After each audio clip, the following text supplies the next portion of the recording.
Miami, Bermuda ve Porto Rico'nun sınırladığı hayali Bermuda Şeytan Üçgeni'nde çok sayıda gemi ve uçak iz bırakmadan kayboldu. Bu kaybolmalara neyin sebep olduğu bir kesinlik kazanmadı.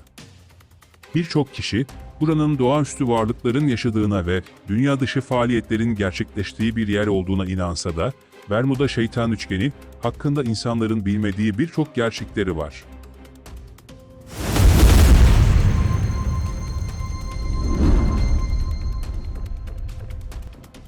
Şeytan Üçgeni olarak da bilinen, Bermuda Üçgeni Kuzey Atlantik Okyanusu'nda bulunan ve aslında sınırları konusunda tam olarak da fikir birliğine varılamamış bir bölgedir. Bölgede uçak ve gemilerin kaybolduğu fikri gerçektir. Durum böyle olunca da, bunun nedenleri hakkında pek çok teori ortaya atılmıştır. Bu teorilerin kimisi, bu bölgenin dibinde kıtası olduğunu iddia eder, kimisi de, gezegenler arası bir geçit ile karşı karşıya olduğunuzu söyler. Bermuda Şeytan Üçgeni efsanesi, popüler olmadan çok önce, Bermuda büyülü bir ada olarak ün kazanmıştı. Ayrıca bu ada, ilk deniz gezginleri tarafından da Şeytan Adaları lakabıyla anılmıştı. Ancak bunun nedeni, herhangi bir gizem değil, daha çok adadan duyulan vahşi doğa seslerinin ürkütücülüğüydü. Ayrıca bu ada civarındaki resiflerinin tehlikeli olduğu da bilinmekteydi.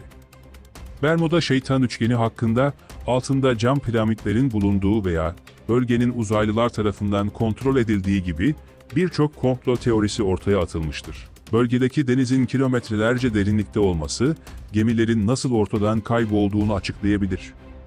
Ayrıca bölgeden geçen okyanus akıntıları, herhangi bir kalıntının kısa sürede kaza yerinden kilometrelerce uzağa taşınmasına neden olabilir. Bunun yanında bölge her yıl Amerika'yı vuran hortumların oluştuğu bölgeye de çok yakındır.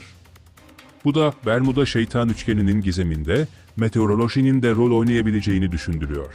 Ancak Bermuda Şeytan Üçgeni'nde her yıl ortalama 4 uçak ve 20 adet yat ortadan kaybolmaya devam ediyor ve bu bölge gizemini koruyor.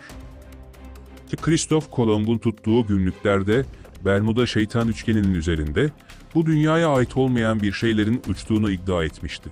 Peki bu bölgede gerçekte ne oluyor? Gelin beraber teorileri inceleyelim. Bermuda Şeytan Üçgeni ile ilgili ilk teori, solucan deliği teorisi olarak göze çarpıyor. Bermuda Şeytan Üçgeni'nde insanlar ortadan kaybolduğunda, iz bırakmadan kayboluyor.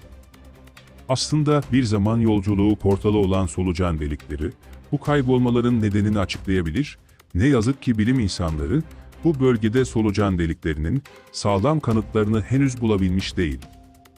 1941'de, 58 yolcu ve kargo taşıyan donanma gemisi, USS Proteus, Bermuda Üçgeni'nde aniden ortadan kayboldu. Bir ay sonra, USS Mareus adlı başka bir gemide 61 yolcuyla kayıplara karıştı. Kimse gemilere ne olduğunu çözemedi ve kaptanlardan olay esnasında herhangi bir tehlike sinyali kaydı gelmedi. Arama ekipleri, ayrıca gemiler veya cesetlerle ilgili hiçbir kanıt bulamadı. Peki ne dersiniz? Solucan deliği olabilir mi? Bir diğer teori ise metan gazı. 2016 yılında bilim insanları Norveç kıyılarında birkaç büyük krater keşfetti. Kraterler yaklaşık 700 metre uzunluğunda ve 45 metre derinliğindeydi. Bilim insanları, derin deniz tabanındaki büyük metan gazı sızıntılarından kaynaklanan kabarcıkların kraterleri oluşturduğuna inanıyor. Bazı bilim insanları, Bermuda Şeytan Üçgeni'nde uçakların ve gemilerin batmasından metan gazının sorumlu olduğunu düşünüyor. Daha fazla araştırma, bazı okyanus bölgelerinde diğerlerinden daha fazla metan gazı olduğunu da kanıtladı. Bu gaz suya salınırsa gemileri hızla batırabilir ve uçakları düşürebilir. Üstelik bu olay, saniyeler içinde gerçekleşir ve gemide bulunanların yardım çağırması veya gemiyi terk etmesi için yeterli zaman bırakmaz. Başka bir teoride ise elektromanyetik bölge olduğu teorisi, dünyadaki bazı yerler, elektromanyetik parazitten dolayı pusulaları olumsuz etkiler ve kuzeyi göstermekte zorlanmalarına neden olur. Bilim insanları, bu elektromanyetik parazitin gemilerin kaybolmasının ve uçakların Bermuda Üçgeni'nde bu kadar sık düşmesinin bir nedeni olduğuna inanıyor. Üçgene geldiklerinde birçok insan, pusulalarında garip şeyler olduğuna dair raporlar verdi. 1945'te 5 adet Avenger torpido bombardıman uçağının Atlantik Okyanusu üzerinden uçtuğunda meydana geldi. Uçuşun lideri, Teğmen Tyler, pusulasının doğru çalışmadığını ve uçakların yanlış yönde ilerlediğini fark etti.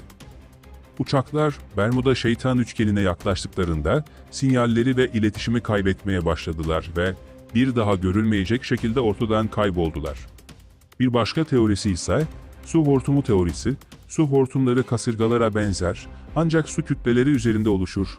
İnsanlar Bermuda Üçgeni'nde birkaç su hortumu gördüler ve bazılarının batık gemilerin ve uçakların kaybolmasına neden oldukları düşünülüyor. Bir su hortumu oluştuğunda okyanustan su fışkırır, basınçtaki değişim onu havada yüzlerce hatta binlerce metre yukarı çeker. Bu bir gemi veya uçak geçtiğinde meydana gelirse, saniyeler içinde kolayca alabora olmalarına veya çarpmalarına neden olabilir. Su hortumlarının yanı sıra, körfez akıntısının bazı kısımları üçgenin kenarını çevreliyor. Bu akıntı, gemileri ve tekneleri hızla batırabilen, bazen yüzlerce metre yüksekliğinde büyük dalgalara yol açar. Böyle bir teorinin uygulamadaki mükemmel bir örneği, İkinci Dünya Savaşı'ndan sonra Flight 19'un ortadan kaybolmasıdır. Uçuşun son iletişim kayıtları, yolcuların her şeyin nasıl tuhaf göründüğünü anlatan, rahatsız edici raporlardan oluşuyor, pilotlardan biri beyaz suya girdiklerini ve tamamen kaybolduklarını söylüyor ancak kayıtlardan sonra ne yolculardan ne de uçaktan bir haber alınamadı. Bunlar nasıl teoriler, uzaylılar olmadan komplo teorisi mi olur? Dediğinizi duyar gibiyim. Evet, Bermuda Şeytan Üçgeni uzaylılarla da ilişkilendiriliyor. Bermuda Şeytan Üçgeni kazalarının nedeni olarak uzaylıları suçlayacak hiçbir kanıt olmasa da gemi ve uçakların aniden ortadan kaybolmaları topu uzaylılara çevirmemize neden oluyor. Bu teoriye inanan insanlar, Bermuda Şeytan Üçgeni'nin uzaylıların insanları kaçırdıkları ve üzerinde araştırma yaptıkları toplanma noktası olduğunu iddia ediyor. Christoph Kolomb, bölgedeki ilk yolculuğu sırasında anlattığı bir olayda denize çarpan bir alev gördüğünü iddia ediyor. Sonuç olarak Bermuda Şeytan Üçgeni, gerçekten de dünyanın en garip gizemlerinden biri, okyanusun bu bölgesi etrafında birçok teori oluştu. Ancak hiçbiri tatmin edici bir cevap sunmuyor. Ama İngiliz bilim insanları, Bermuda Şeytan Üçgeni bölgesinde meydana gelen yüzlerce esrarengiz kaybolmanın arkasında ne olduğunu uzun yıllardır yaptıkları araştırmalar sonucunda bulduklarını söylüyor. Kilometrelerce derine inebilen robotlar sayesinde yapılan çalışmalar gösterdi ki, yıllarca süregelen bu gizemin sebebi, okyanus dibinde bulunan bir doğalgaz kaynağı. Bermuda Şeytan Üçgeni'nin olduğu bölgede bulunan doğalgaz kaynağı, yeryüzüne fışkırarak hidrat adı verilen beyaz katı bir maddeye dönüşüyor. Aynı zamanda bu bölgede Gulf Stream adı verilen sıcak su akıntısı geçmekte ve bu akıntının hidratları eritmesiyle birlikte hidratlar, suyun yoğunluğundan daha az yoğunluğa sahip olduğu için bir kütle halinde yüzeye çıkmaya başlıyor.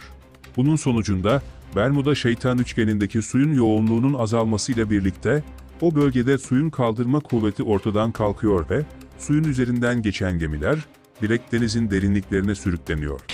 Peki ya uçaklar nasıl düşüyor o zaman? İşte onun nedeni de yükselmeye devam hidratlar, havadan daha az yoğunluğa sahip olduğu için havanın yoğunluğunu düşürüyor ve havadan aldığı oksijen ile çalışan jet motorları bu bölgeden geçerken yeterli oksijeni alamadığı için düşüşe geçiyor.